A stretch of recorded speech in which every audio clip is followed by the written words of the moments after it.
Guys, welcome to my tutorial. This is how to draw Jasper, because I realized he was very easy to draw. Yay! Okay, first we draw 4 spikes, okay?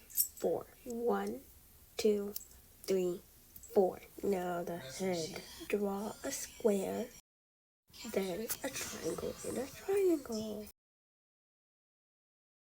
Now 2 curved triangles. Now a semicircle. Then a line with 1 wave.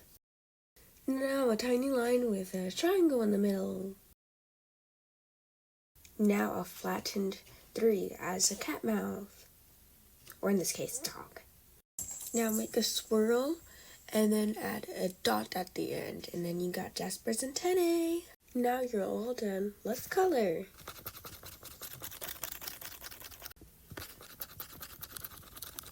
Now we're finished. Bye.